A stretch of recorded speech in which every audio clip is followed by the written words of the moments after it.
رمضان رمضان رمضان يا حبيب. أعوذ بالله من الشيطان الرجيم. بسم الله الرحمن الرحيم. إن الحمد لله نعمده ونستعينه ونستهديه ونعوذ بالله من شرور أنفسنا ومن سيئات أعمالنا. من يهد الله فلا مضل له ومن يضلل فلا هادي له. أشهد أن لا إله إلا الله وحده لا شريك له وأشهد أن محمدا عبده ورسوله. أما بعد. Assalamu alaikum wa rahmatullahi wa barakatuhu. Ẹ̀yin ará nílé, bára wa dúpẹ́ lọ́dọ̀ Ọlọ́run ọba Allah wípé ó ní kí Ramadan ọdún yìí bá wa láyé.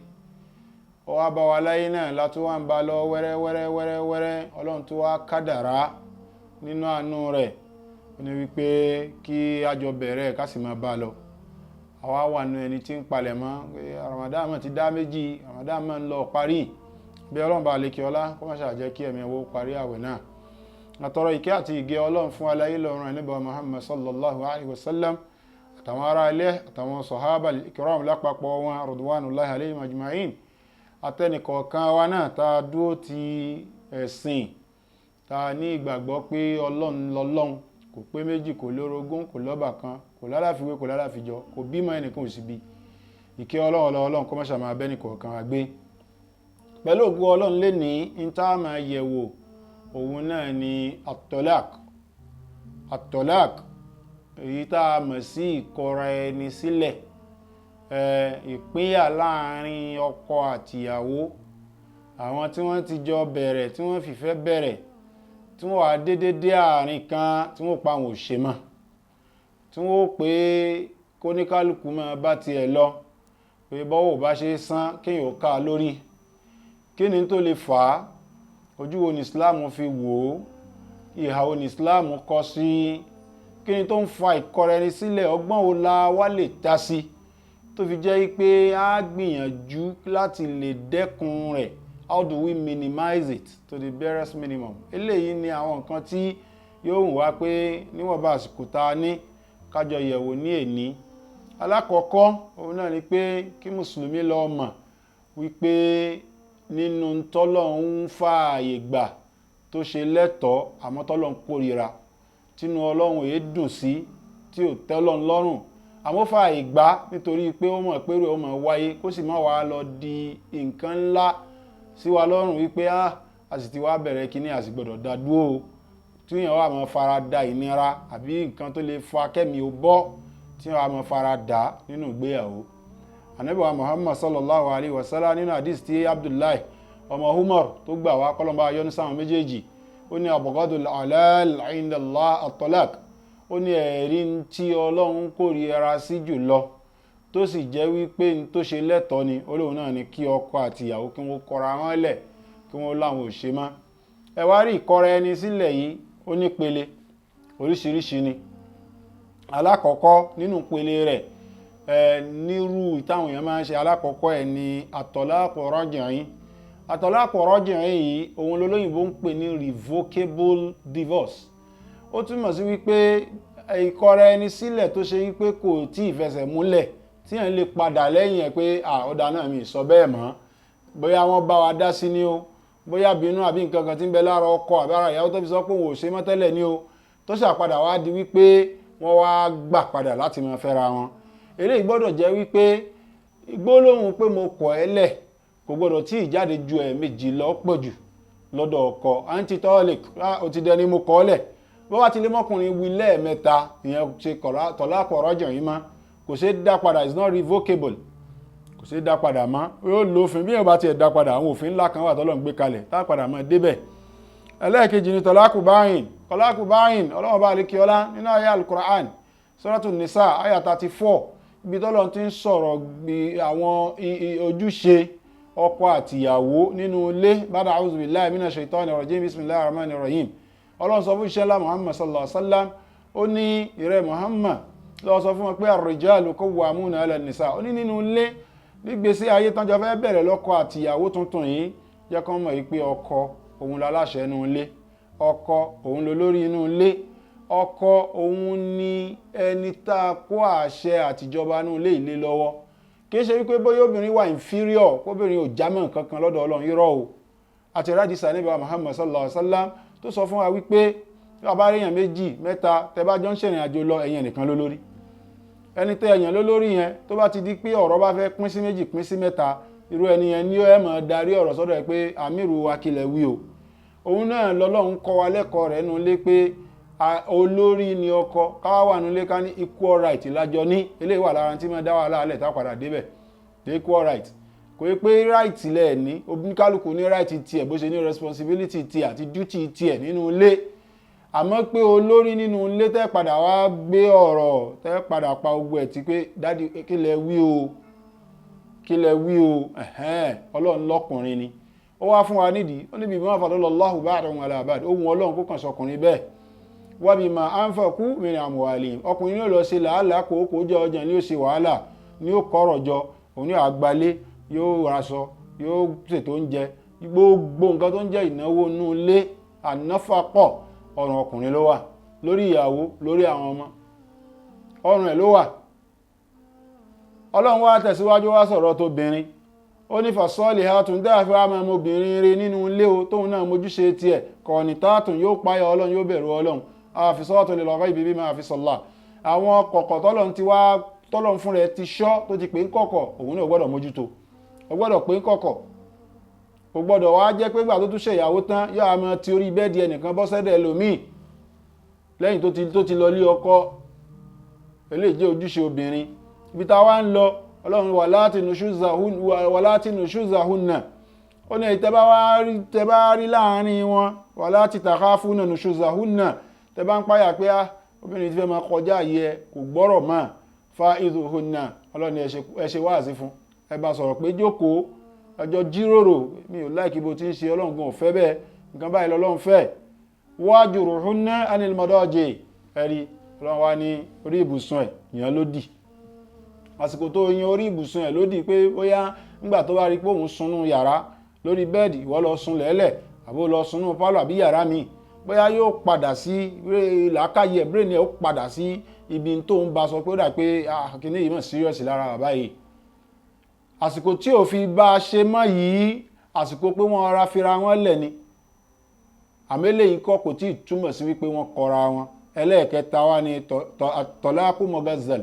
Tọ́láàkù mọ̀gázàl yìí òun náà ni irrevocable divorce. Ní tó bá ti lè mú ọkùnrin sọ fóbìnrin pé mo kọ̀ ẹ́ lẹ̀, antitolic, ó wá wí lẹ́ẹ̀mẹ́ta.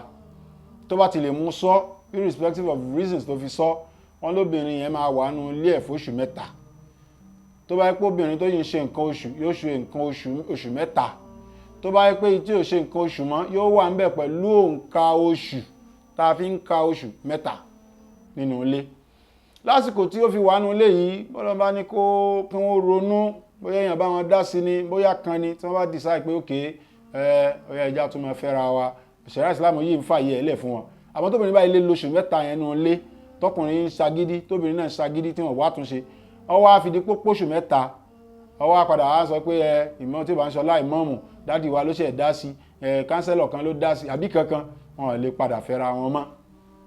Ṣẹ̀ríà Ìsìlámù ní mú bàtì wá fẹ́ra wọn, ọmọbìnrin yẹn gbọ́dọ̀ lọ fẹ́ ẹlòmíì náà, yóò lọ fẹ́ ẹlòmíì. Tó bá fẹ́ ẹlòmíì, bóyá ọlọ́jọ́ ló dé ni o, bóyá lẹ́yìn ọdún 10 ọdún 15 ni o, Ọlọ́run bá tún kádàrá pé wọ́n bá kọra wọn, ọkọ tó wá yarí lákọ̀ọ́kọ́ yẹn lè wá padà wá fẹ́.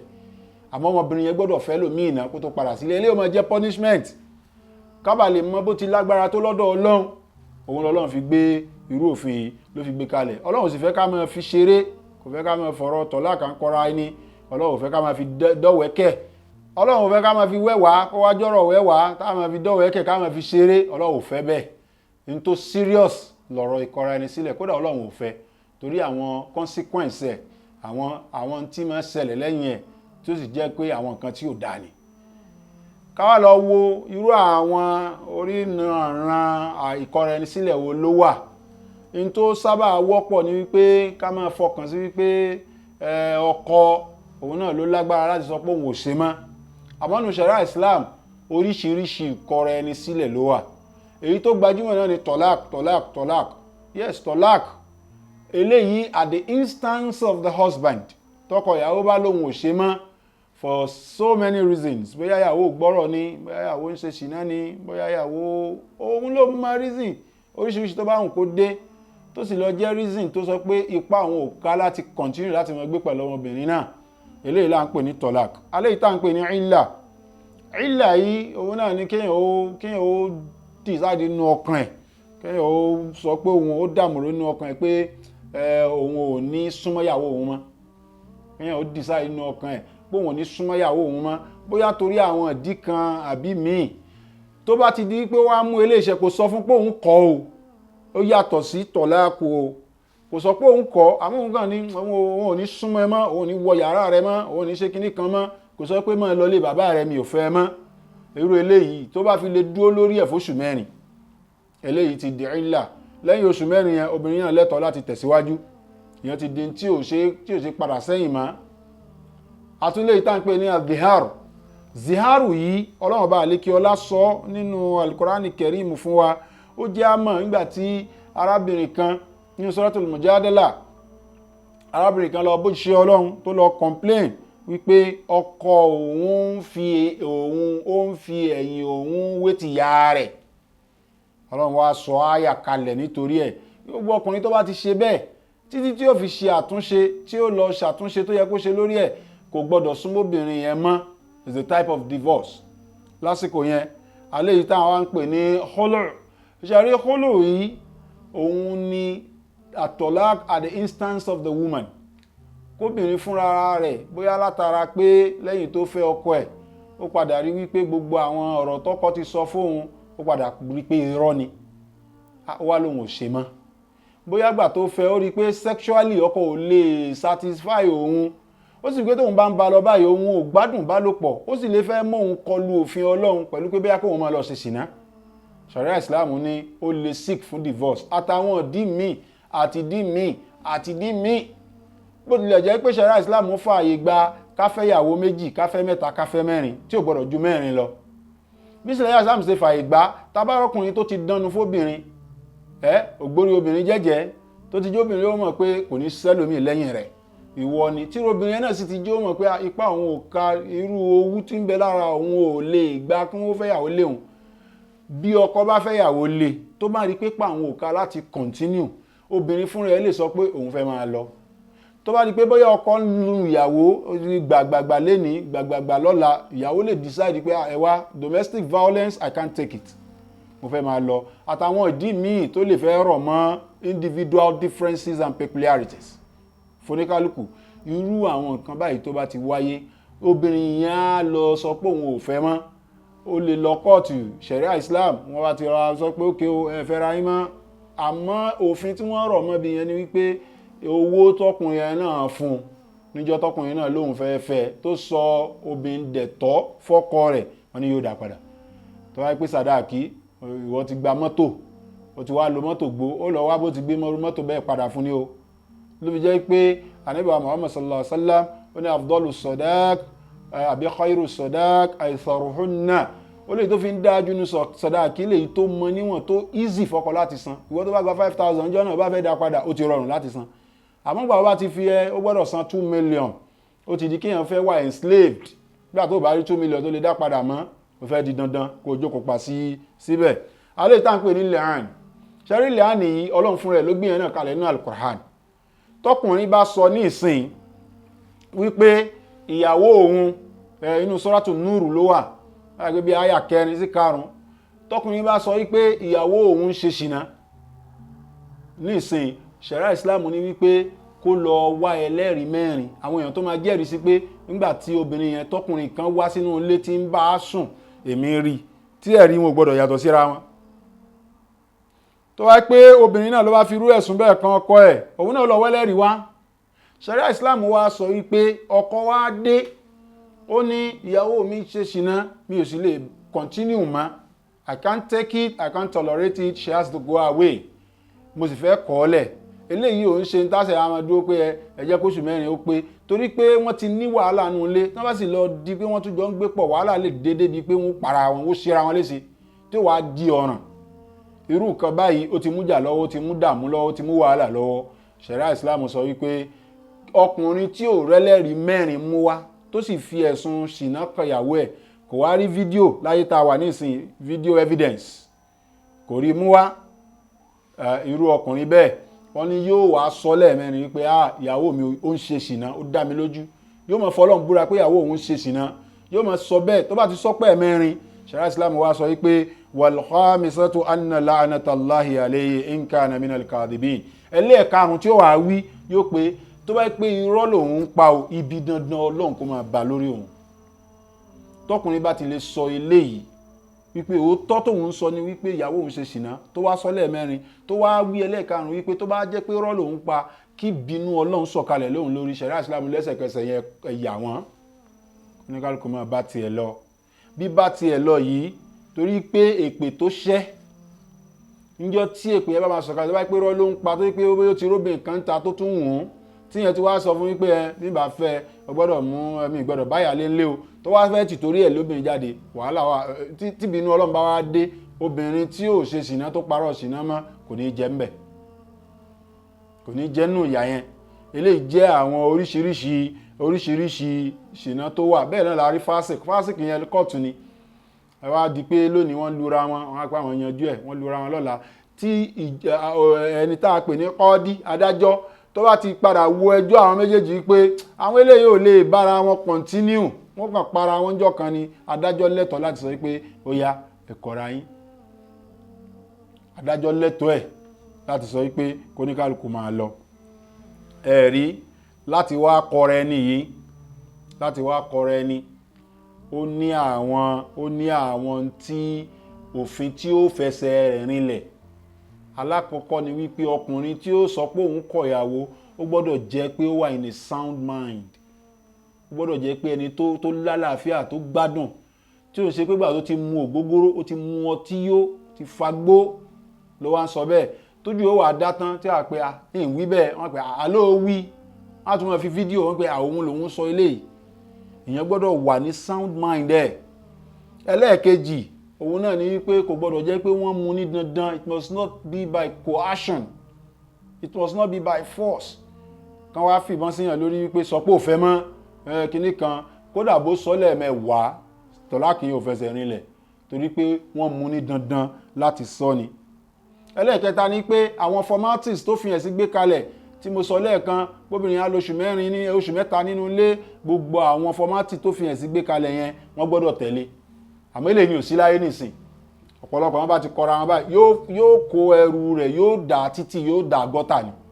kódà àtúrọ́kùnrin tó yẹ pé yóò kó ẹrù ìyàwó sínú mọ́tò, yóò sì kó lọ lé bàbá ìyàwó, ẹ̀wòrú gọ́ọ̀tì yẹn, yóò kó lọ lé bàbá ìyàwó, yóò lọ kó lẹ̀ pé ọmọ yín èmi ò fẹ́ mọ́ o, kíní kan tó tún fohùn burúkú lẹ̀ níbẹ̀.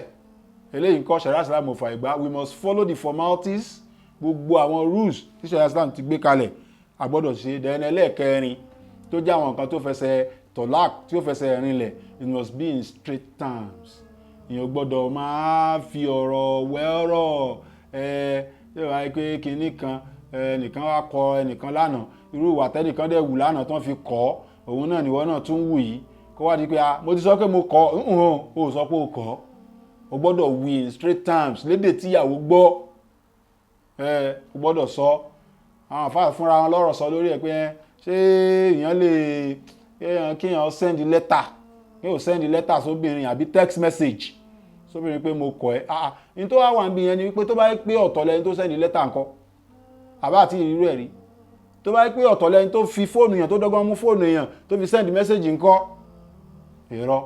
tó bá rí video evidence nínú wípé a wà ní modern world contemporary kí ní ta wà, tí ó bá rí video evidence a lè sọ pé ó fẹsẹ̀ rinlẹ̀, a lè ló fẹsẹ̀ rinlẹ̀. tó bá yìí jẹ́ audio gan, ó lè máa jẹ́ pé bóyá àwọn kan, torí àwọn èèyàn ń lo ohùn èèyàn ní ìsìn, a gbọ́dọ̀ rí video evidence àbí kí wọ́n fúnra ẹ̀ wà ń bẹ̀ báyìí kò fẹnu ara ẹ̀ sọ kí làwọn tó ń fà á. a ti sọ lẹ́ẹ̀kan wípé Ọlọ́run ò fẹ́ àmọ́ ó ti rí pé àmọ́ nídìí ẹlẹ́kọ̀ọ̀kan lọ́lọ́run fi fààyè gbà kó má bàa wá di ẹ̀ṣẹ̀ ńlá sí wa lọ́rùn. alákọ̀ọ́kọ́ tí máa fà ní lack of communication. àìmọye ọkọ àtìyàwó wọn èyí jọ bára wọn sọ̀rọ̀ nù lé, ọ̀rọ̀ tí ìmọ̀ pa ọkọ àti ìyàwó mi pọ̀ kò ju ọbẹ̀ ti tán lé o, àsanwó skú ọmọ o, kìnní kan, àwọn kò sí ọ̀rọ̀ pé wọ́n ń fọ̀rọ̀ lọ́ra wọn, kò sí ọ̀rọ̀ pé kán rí issues tó lè dá wa láàlẹ̀ kí wọ́n sì jọ jókòó kí wọ́n jọ sọ kí wọ́n trash ẹ̀. Lack of communication has contributed a lot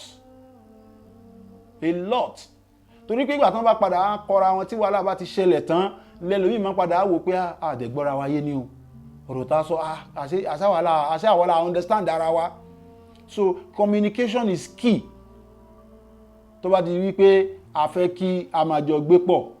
Nínú àwọn táwọn èèyàn ti identify as a big one náà ní infidelity. Ẹ wo àyá Kùránì ta kà fúnra wa lẹ́ẹ̀kan, ẹ wo àyá Kùránì yẹn nínú Suratu Nur pé Ọlọ́run bá ti fura sí pé obìnrin kan ṣe ṣìnà, ẹ wá pẹ̀lẹ́rìí wá, tí ó bá wá sẹ́lẹ̀rìí ẹ wá ní kí wọ́n kọ́ wá sọ lẹ́ẹ̀mẹ́rin.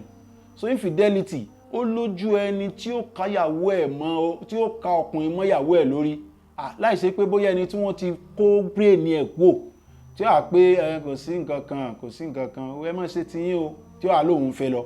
Lọ́pọ̀lọpọ̀ gba ọkàn máa kọ́, ọkàn ó kọ́, kódà báwọn ẹbí bá gbọ́ sí bọ́kọ bá fẹ́ ṣe dìdìrín gan, àwọn ẹbí gan ó bá kó ẹrù obìnrin náà síta. So infidelity, ṣìnà ṣíṣe, ó ti wà lára nǹkan tó ń fà á táwọn bá ká ọmọkùnrin máa di ṣìnà ní sílẹ̀ ní òun fẹ́ ní kó dà sógbòjú, àmọ́ ṣìnà bá ti fẹ́ lọ́dọ̀ obìnrin bẹ́ẹ̀ là fẹ́ lọ́dọ̀ ọkùnrin. Ṣẹ̀ríà Islam ò yọ ẹnìkan lẹ̀, bí wọ́n bá fẹ́ yàwó méjì tí ó fẹ́ mẹ́ta tí ó fẹ́ kó gbọ́dọ̀ jẹ́ pé ṣìnà náà ní ti ń ṣe. Ṣẹ̀ríà Islam ò fààyè gbà. Ẹlẹ́ẹ̀kẹta òun là àìní sùúrù, lack of patience. Ṣẹ̀ríà àìní sùúrù yìí nǹkan ńlá ni. Ó lè jẹ́ wípé bóyá Ọlọ́run gbégbàdé ó yí gbà mọ́kọ lọ́wọ́, ìyàwó wa ti wá kọ́kọ́ dúró pé bóyá yóò dá nígbà gbogbo dọ́dún méjì pé ó sì dúró rẹ́lòmíì tí ń súfèé sílé tí ń ta pé òun ò lè ṣe mọ́ o, yóò bá máa lọ, kò lè ṣe sùúrù, kò lè ṣe faradà. Ó ti gbàgbé ìgbà tó pọ̀ táwọn jọ ń jẹ. lèyìn fi súsà àtẹ́mí sáàtì yìí àyà Kùránì ni Ọlọ́run ní nígbà tọ́lọ́run bá dẹ̀gbà fún yín tó wọ́n ń bẹ lọ́wọ́ yẹn náà ẹ̀nà fáwọn ìyàwó yín wà má kò dírọ̀ àlẹ́ yìí rísíkù hù ẹni tó wáyé pé ń táwọn Ọlọ́run fún níwọ̀nba náà ni falyunfiq mimma atahullah níwọ̀nba bọ́lọ́run ti fún yẹn náà kó máa ná. So àwọn ọkọ náà nígbà tá a bá ní ẹja máa nánú ilé nígbà tí ò bá sí ìyàwó wa ó lè understand. Nígbà tí ò bá wá sí yẹn ìyàwó máa gbọ́ wáyé pé ọkọ mi èsì rí bẹ́ẹ̀ o bó ṣe ní òsílẹ̀ ni wàláhì kò sí lọ́wọ́ ẹ̀ ni. Àmóbìnrin mi ò ní lè ṣe sùúrù ẹ̀ tó bá di pé ó ṣì bá dé. Nínú àìlè ṣe sùúrù náà ni àìrọ́mọbí a máa fà á. Lórí àwọn abájọ wà nínú ilé pé ó ti pọ́dún méjì ó ti pọ́dún mẹ́ta ó gba àwọn tájọ ṣèyàwó ó pọ́dún márùn-ún ó pọ́dún mẹ́fà ó gba àwọn tájọ ṣèyàwó náà ti lọ ilé náà ti bímọ kíní kan àti bẹ́yàn kó ọmọ méjì àti bẹ́yàn kó ọmọ mẹ́ta a máa fa kọ́pọ̀lọpọ̀ ó padà kúrò nílé ọkọ. Ẹ̀rẹ́lẹ̀kẹrin òun náà ni ká máa fààyè gba etí kẹta third party. Kódà àwọn òbí wa third party nínú marriage wa ọkọ àtìyàwó wọ́n gbọ́dọ̀ gbọ́ra wọn débi pé wọn ò gbọ́dọ̀ máa rojọ́ ara wọn kí wọ́n máa rojọ́ ara wọn ká kó wá di wípé àwọn èèyàn eléyìí wọ́n àmọ́ gbàyànjú pé ìwọ ló máa fa igbá rẹ́dẹ̀rẹ́dẹ́ lọ́dọ̀ ẹ̀ I can't take it ìyàwó mi ò jẹ́ bá mi dán wò lọ́n rojọ́ ìyàwó níbi tẹ́ ti mutí lọ́dọ̀ àwọn ọ̀rẹ́ tó gogoro ti bá gbogbo làákàyè yín. Àwọn wà máa fi bínú ilé wọn ti rí wọ́n máa fi fún wọn nímọ̀ràn pa nínú ilé tiẹ̀ àbí wo obìnrin náà tó lọ dá ẹjọ́ ọkọ rẹ̀ lẹ̀ níbi tó ti ń dirun wọn náà wá ń sọ fún ẹ pé ẹ máa fa igbá rẹ́dẹ̀rẹ́dẹ́ lásìkò táwa tí ata ti wọ́n tí gbogbo ẹ̀ tí wọ́n wà fún yín 2000 owó ọbẹ̀ yìí náà wà ń gbà. Gbogbo eléyìí wọ́n bá ti fa ìgbà kétí kẹta kó mọ̀ dá sọ́rọ̀ wa wàhálà dé nìyẹn. Èyí tó tún tẹ̀lé òun náà ni wípé a ṣetán láti wo nǹkan ká fojú bí ìyàwó àbọ́kọ wa ojú tóun fi ń wo nǹkan àwa náà ṣetán àti fi wò ó kó sì jẹ́ pé irú tó fẹ́ yẹn káwa náà fi síbẹ̀ lẹ́ẹ̀kọ̀ọ̀kan. Lack of compromise. Bẹ́ẹ̀mi ṣe fẹ́ ó gbọ́dọ̀ rinlẹ̀ ọkùnrin yóò àdódó pé òun lọ lórí inú ilé ní tóun fẹ́ yẹn gangan ìyàwó gbọ́dọ̀ ṣe kò wá ṣe tán àti ẹ̀ ti juwọ́lẹ̀ lẹ́ẹ̀kọ̀ọ̀kan ìwọ náà mọ̀ juwọ́lẹ̀ ó mọ̀ fi síbi tí ìyàwó wà lẹ́ẹ̀kọ̀ọ̀kan. So tí ò bá ti sí àyè compromise nínú ilé wàhálà ni. Èyí tí mo wá mú wá nígbẹ̀yìn torí àsìkò wa ó níyàn ní domestic violence. Wọ́n ṣe survey kan l'Abuja ní láàárín January 1 sí January 30 ní year 2000 cases domestic violence pé ọkọ lu ìyàwó lálùbomi láàrin Àbújá nìkan 4,000 cases ni wọ́n record. Àwọn tó jáde wá sọ nìyẹn o, àwọn tó jáde wá sọ. Àbújá ni mò ń sọ yìí, January 1st to January 30th in the year 2000 there were cases of domestic violence, 4,000 registered cases of domestic violence láàrin oṣù kan. Tó bá ti dé level kan mi ò lè gbà, ìsìn wọn bẹ̀rẹ̀ sí ní máa sọ pé orí lágbájá nígbà wọn jọjà, ọkọ padà kú, ìyàwó padà kú, kíní kan yóò wá di pé kóníkálùkù kó wá kó bá tiẹ̀ lọ. Eléyìí sì a gbọ́dọ̀ mójútó kí làwọn consequence. Tó bá ti di wípé àwọn tó ń fa yìí abáde fa ìgbà tó bá ilé fà tí wàhálà bá ṣẹlẹ̀ tán, kí làwọn ibi tí máa bí lẹ́yìn ẹ̀. Alákọ̀ọ́kọ́ wáyé pọ́lọ́n bá ti fún yín lọ́mọ àdánwò ńlá ní fáwọn ọmọ yẹn bó lẹ́ ti tọ́ wọn. Púpọ̀ nínú àwọn ọmọ tí wọ́n ń dà lúrú tán ní gbòòrò ti dàrú o. Púpọ̀ nínú àwọn ọmọ tí wọ́n ń dà lúrú lé ní àwọn ọmọ tán wá láti broken home ni. Àwọn ọmọ tó wá láti broken home. Ilé mi wọn kàn tí kọra wọn lẹ̀, àwọn wọn ti àárín wọn ti dàrú débi wípé àwọn ọmọ gan bí ìgbà tó yẹ pé wọn sí lọ́dọ̀ ìyá àti bàbá ni. Ká tó wá sọ wípé àwọn tí wọ́n ti kọ ara wọn. So lórí àwọn ọmọ ìdààmú ńlá ni. A máa kó bá education àwọn ọmọ, a máa kó bá ìdàgbàsókè àwọn ọmọ, a máa kó bá self worth àbí self esteem àwọn ọmọ, ojú táwọn ọmọ fi ń wora wọn.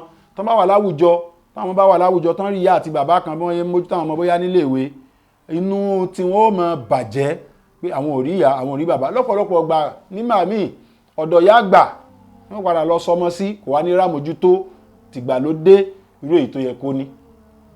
So eléyìí jẹ́ nǹkan tí ó lágbára púpọ̀ lọ́dọ̀ àwọn méjì tí wọ́n kọra wọn lẹ̀. Ó ti di wọ́n ní wọ́n gbà ó bà mí kò dùn mí, ọ̀rọ̀ Yorùbá pé ó bà mí kò dùn mí. Yorùbá náà lè fi wẹ́ni tí ó bà rárá pé ó wá bà mí kò dùn mí, sáà lè fi wẹ́ni tí ó bà ní. Ẹni tẹ́ ti jọ fẹ́ra yín tó wá dédé fílẹ̀, kò síbi tó bá wùn kó lọ, yóò mọ wà lákọọ́lẹ̀ pé ohun tibì kan bọ́ síbì kan. Àdánwò tó wá ń bẹ̀ ni wípé tó bá délé ọkọ mi and she faces similar or greater challenge, she may not be able to leave that place. Pé ayé ọmọ kà fún mi, òun fún rẹ̀ ti wá stigmatize rẹ̀. So stigmatization yẹn náà lára àwọn consequence tó wà fún divorce ni. So a gbọ́dọ̀ wọ́nà bí a ṣe mójútó àwọn tí ń fa divorce tá a ṣe kà síwájú bíi méje bíi mẹ́jọ, a mójútó wọn kọ́ lè bá a save wa bí àwọn consequence tí máa padà bọ̀ sẹ́yìn. Báwo la ṣe lè ọ̀nà tá a lè fi prevent. How do we prevent it? Ṣé rí gbogbo ohun tá ló ń fa yẹn, tá bá ti mójútó wọn a lè prevent divorce. Alákọ̀ọ́kọ́ ní tá tó wá mú wa láfikún fún òun náà ni pé tá bá fẹ́ fẹ́ ọkọ àbá bá fẹ́ ìyàwó láti pilẹ̀ ní o ká fẹ́ wọn nítorí Ọlọ́run. Àwọn tó bá fẹ́ra wọn nítorí Ọlọ́run kò ní rọrùn láti fẹ́ra wọn lẹ̀. Tó bá fẹ́ obìnrin àbọ́kùnrin nítorí owó, Ànábì wa Muhammad ó má di síwá ó ní tún káwọ́ al-mar'a li arba', ó láwọn èèyàn ti torí nǹkan mẹ́rin fẹ́ra wọn. Limaliha ẹlòmí àmọ́ ti torí owó, wali jamaliha ẹlòmí àmọ́ ti torí ẹwà pé àwọn èèyàn máa fine gan o, wali asabiha àbí nítorí ìran pé ẹ mọ̀ pé family Fọláwíyọ́ ni, family Abíọ́lá ni, àwọn olórúkọ ńláńlá tá a mọ̀ àwọn ti torí ìran wọn a máa fi fẹ́. Ẹlẹ́ẹ̀kẹrin walidiniha, wọ́n máa ti torí ẹ̀sìn wọ́n máa fi fẹ́ obìnrin. Ànábì wa ní fasfar biza din tarbati yadak, gbìyànjú jèrè látara pé o fẹ́ obìnrin torí ẹ̀sìn kọ́wọ́ ẹ má bàa bólẹ̀. Ìwọ náà fẹ́ ọkùnrin fẹ́ nítorí ẹ̀sìn, torí pé ẹ máa padà wo Ọlọ́run mọ́ra yín la, ẹ máa wo Ọlọ́run ẹ máa wo mọ́ra yín la. Ẹni tí ó bá ti fẹ́ yẹn nítorí ẹ̀sìn, ẹni tó bá dá Ọlọ́run mọ̀ láàfọ́ Ọlọ́run bẹ̀ pé jọ nítorí Ọlọ́run, ẹni tí ó sọ pé ò sọ Ọlọ́run ó wá ní jọ nítorí Ọlọ́run, ọgbọ́n wo lẹ́ta sí. A gbọ́dọ̀ rí pé torí ẹ̀sìn la fi fẹ́ra wa, a lè wá máa fi Ọlọ́run ọba yẹn a máa fi bẹ̀ra wa. Nínú Suratul Nisa Kùránì orí 4 ayé àkọ́kọ́, Ọlọ́run wattaqullaha alladhi tasa'aluna bihi wal arham, ẹ wá páyà Ọlọ́run tó yẹ pé ẹ máa fi bẹ̀ra yín. Ọlọ́run tẹ́ ẹ máa fi bẹ̀ra yín, Ọlọ́run ní ẹ páyà rẹ̀. Ẹ̀yin bá mọ Ọlọ́run là ń fọ Ọlọ́run bẹ́ẹ̀ o, òun là ń fọ Ọlọ́run bẹ́ẹ̀. Ẹlẹ́ẹ̀kejì, you treat your spouse the way you want your spouse to treat you. Bó ṣe wùn ẹ́ pé kíyàwó ẹ̀ ó ṣe pẹ̀lú ẹ̀, bó ṣe wùn ẹ́ kọ́kọ́ ó ṣe pẹ̀lú ẹ̀, bẹ́ẹ̀ ni kí wọ́n náà ó ṣe ṣe. You cannot treat her or treat him like a trash and expect to be treated like a gold. Sọkọ ẹ̀dígbà wíyọ́, ó wá wò pé kóun wá gbé ẹ gẹ̀gẹ̀gẹ̀gẹ̀ kò ṣeé ṣe. Ìwọ mú ìyàwó ẹ ó sọ di ní tẹ́wọ̀n fi ṣe yẹ̀yẹ́, àwọn ará àdúgbò ti wá mọ̀ yín pé wọ́n tún bẹ̀rẹ̀ ní àwọn oníranù. Ẹ bá ń pariwo bẹ́ẹ̀ bẹ̀rẹ̀ ìjà wọn ní dá sí pé ẹ fi wọ́n lẹ̀ bí wọ́n ti máa ṣe lójoojúmọ́ nìyẹn. Bó ṣe wùn ẹ́ pé kọ́kọ́ ẹ ó mú ẹ bẹ́ẹ̀ ni kí wò ṣe mọ́kọ ẹ. Bó ṣe wùn ẹ́ kí ìyàwó ẹ ó mú ẹ kó bẹ́ẹ̀ ṣe bẹ́ẹ̀ ni kí wọ́n náà ṣe mú ìyàwó ẹ. Kẹ wá lọ understand ojúṣe oníkálukú nínú ìgbéyàwó. Ẹ ní equal right o. Bó ṣe jẹ́ pé you have different responsibilities in the home, you do not have equal right. Gbogbo àwọn tó máa ń pariwo equal right, àwọn tó ń sọ̀rọ̀ nípa pé kóbìnrin àtọkùnrin déédéé ni wọ́n, tóbìnrin bá lè ṣe ọkùnrin náà lè ṣe nǹkan oríṣiríṣi tí àwọn èèyàn ń sọ káàkiri, ó ń dalérú ni o. Ọlọ́run ti gbé responsibility àti ojúṣe oníkálukú, ó ti ṣe lọ́tọ̀ọ̀tọ̀ kó oníkálukú lọ wo ojúṣe ẹ̀. Quran chapter 4 verse 34 Ọlọ́run ti kà á bẹ́ẹ̀, mo ti kà á yà yẹn lẹ́ẹ̀kan, kó oníkálukú lọ wo ojúṣe rẹ̀ kó sì ṣe tán láti lè tẹ̀lé ojúṣe rẹ̀. Tó bá ti wá di pé ìyàwó wa ó bá ń dọ́wọ́ wú àbọ́kọ bá ń dọ́wọ́ wú, ẹ jẹ́ á gbìyànjú ká tẹ̀lé òfin ẹ̀sìn. Same Quran chapter 4 verse 34 tá ti kàálẹ̀, ká gbìyànjú ká tẹ̀lé òfin ẹ̀sìn. Ọlọ́run ti kàálẹ̀ pé obìnrin tí ò bá ti gbọ́rọ̀ mọ́ ó ní ẹ ṣe wáàsí fún, ẹ bá sọ̀rọ̀. Ìwọ wá sọ dagidi pé ṣé kò yẹ kó mọ̀ ni, sọmọdé wá ni, èèyàn tó ti bímọ méjì ṣé ó wá sọ pé ọmọdé lòun. Ní tí ìwọ bá fẹ́ yẹn ó lè sọ pé bí ìwọ ṣe ń ronú ni kóun ronú. We cannot think the same way. Wọ́n wàá pè jókòó ó ní kó ṣe wáàsí fún. Wajruhunna 'anil madaji, ó wàá ya ibùsùn ẹ̀ sọ́tọ̀. Wadribuhunna, idribuhunna yìí odidi ọ̀rọ̀ ni, odidi wáàsí ni. Àwọn èèyàn táwọn èèyàn gbé lọ tẹ́lómi gbé lọ bí pé wọ́n ní á lù wọ́n. Ìṣẹ̀ríà Islam ò fààyè gbà ká lu obìnrin. Tóbìnrin bá ti bá ọ̀rọ̀ débi wípé ọkọ bá lè fọwọ́ lọ mú pé aláṣejù ni ẹ́, ó yẹ kí èèyàn náà tó. Tó bá ti bá débi wípé ọkọ bá mú handkerchief tó bá fi gbá pé ò lọ́rọ̀ gbọ́, ó ti tó kí èèyàn náà ti tó, ó ti mọ̀ pé ọkọ òun tí ò ṣe báyìí rí. Ọwọ́ ti tó pé egun méje mo ní, egun mẹ́sàn-án lèmi ní, màá sọ fún ẹ pé egun mẹ́sàn-án mo ní, méje ní tiẹ̀. Ó wá yọ ẹsẹ̀, ó yọ kúkú tí ó bin. Ó wá sọ pé kódà Kùránì sọ pé wadribuhunna, irọ́ o, Kùránì ò sọ bẹ́ẹ̀ o. Kùránì ò sọ bẹ́ẹ̀ o. Ní àyà tó tẹ̀lé verse 35 Quran chapter 4 yìí, Ọlọ́run wá ń sọ fún ẹ pé wa in khiftum shiqaqa baynahuma, tó bá ti di wípé ẹ wá ń wò pé láàrin wọn yìí ẹ wá ń páyà pé bọ́n ṣe ń bá lọ yìí wọ́n padà kọra wọn lẹ̀ ni o, wọ́n padà ẹ̀ sì fẹ́ kọ́ kọra wọn lẹ̀. Fab'asu hakaman min halihi wa hakaman min haliha. Ẹgbẹ́ àwọn ọ̀jọ̀gbọ́n, àwọn tí làákàyè tí wọ́n rí lé wọn tò, àwọn ẹ mọ̀ pé àwọn wèrè táwọn náà rí lé wọn tò tí wọ́n rí mójútó. Àwọn tí wọ́n rí lé wọn tò, ẹ múyàn wá ní ìdílé ọkọ, ẹ múyàn méjì wá ní ìdílé ìyàwó. Àwọn méjì wọ́n wá jókòó pẹ̀lú ọkọ àti ìyàwó, kí ni tó ṣẹlẹ̀, wọ́n wá wá ojútùú, wọ́n wá wá sọ̀rọ̀ wọn. Ọlọ́run bá sọ yí pé tán bá ti wá dá sí yẹn in yurida islaha, báwọn méjì bá ti lè fẹ̀mí sí wípé àwọn fẹ́ àtúnṣe, àwọn ready fún reconciliation, yuwafiqullahu baynahuma, Ọlọ́run ó fi wọ́n ṣe déédéé. Wọ́n rí reconciliation látara pé àwọn èèyàn dá sí. Inna Allaha kana haliman khabira. Ọlọ́run ọba tó nímọ̀ ni o, ọba tó sì jẹ́ pé òun ni ó ní ìró lọ́dọ̀ tó sì máa ń fúnni nírò nígbà tí èèyàn bá ṣe. Lèyí tó wá jẹ́ finally nínú intervention tá a fẹ́ ká mójútó, òun náà ni wípé ẹ jẹ́ á gbìyànjú ká máa lọ bá àwọn professional sọ̀rọ̀.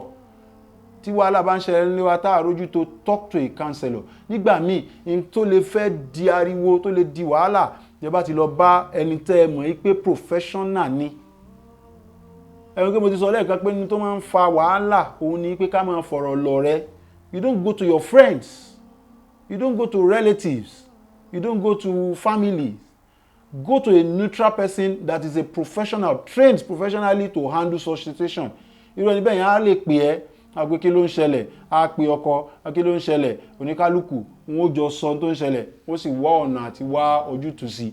Tá bá ti lè tẹ̀lé gbogbo àwọn nǹkan wọ̀nyí, ní tó súnmọ́ jùlọ òun náà ni wípé á lè dẹ́kun pàǹkọrẹ nílẹ̀ láwùjọ wa. Bí Ọlọ́run bá lè kí ọlá, bá aláàánú jùlọ tó ṣe pé kórìíra ìkọrẹ ẹni sílẹ̀, kó dákun kó bá mú ilé wa ró. Gbogbo àwọn ìdílé tó ṣe pé wọ́n kojú ìpèníjà, wọ́n face challenges, wọ́n ti wà ní verge of divorce, wọ́n ti dé level ẹ̀, ó ti mú wọn lómi, ó ti mú wọn dọ́rùn. Ọlọ́run dákun bá dọ́wọ́lé wọn. Gbogbo àwọn tí wọ́n gbádùn ìgbéyàwó wọn, Ọlọ́run má jẹ́ wọn rí wàhálà o, má jẹ́ wọn rí dààmú o. Bẹ́ẹ̀ Ọlọ́run bá lè kí Ọlọ́run àwọn tó ti wá kọra wọn lẹ̀, ọlọ́run má ṣàbá pẹ̀lú wọn ibi tí wọ́n wà gbogbo ìgbésẹ̀ tán bá tún fẹ́ gbé ọlọ́run ṣe ní gbèsè ẹ̀rí fún wọn subhanaka allahumma bihamdik wa nashhadu an la ilaha illa anta wa nastaghfiruka wa natubu ilayk subhana rabbika rabbil izzati amma yasifun wa salamun ala al mursalin walhamdulillahi rabbil alamin. Ramadan, Ramadan.